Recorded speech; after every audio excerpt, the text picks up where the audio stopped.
What's up guys, it's Saintsfan. Welcome back to another Grand Theft Auto 5 video. In today's update and patch, there was actually these new features that Rockstar added to the menu screen relating to Deadzone and acceleration. Now, a lot of people were asking me questions as to what these do, what these mean. I showed a little bit of it in live stream, but I figured I would show it in a separate video just for those who don't understand this, sort of get an idea of how it works. So there's third-person Deadzone acceleration, and there's first-person Deadzone and acceleration. Third-person, I would pretty much do the same thing as first-person, like the same settings, but obviously you can mess with that. I'm just going to be covering first-person because obviously that's the new thing that they added, and a lot of people are comparing GTA to, you know, Call of Duty, Battlefield, all those other first-person games, and so that's why we're doing first-person. So before I get into the settings, I'm going to quickly explain a little bit of what Deadzone and acceleration are. When you're in first-person, and you're aiming down sights, or you're just looking about, on your analog stick, Deadzone and acceleration is basically how far you need to push the stick, either right or left, to look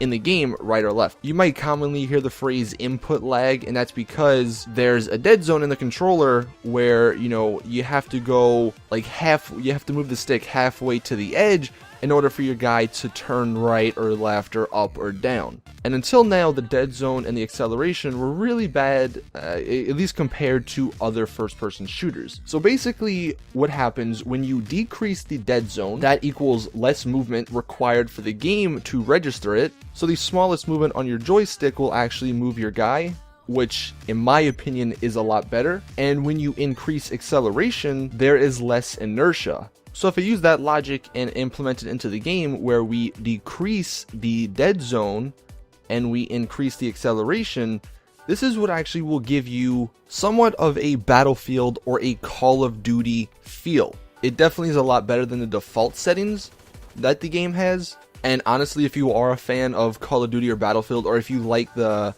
movements and stuff of those games, I would recommend doing the settings I have. Obviously, if you don't, then you can mess with the settings however you want, but just know that if you want Call of Duty like movement, then do the settings I have. If you don't and you want something completely different, then just, you know, reverse what I said. Now keep in mind, this is a 30 frame per second game, so it's not gonna be Call of Duty or even Battlefield 4 or any other first-person shooter that runs at 60 frames per second. It's just not going to be that fluid. However, if you guys have ever played Battlefield 3 or even Battlefield 4 on the old consoles, it kind of reminds me of that a little bit. You know, it's a little bit clunky here and there, and it's not perfect, but it definitely is a lot better than what they originally had. So hope this video helped you guys out. Hope now when you're playing in first person, it's a little bit more enjoyable. Also, go ahead and subscribe for more awesome GTA content. But anyway, like I said, hope you guys enjoyed.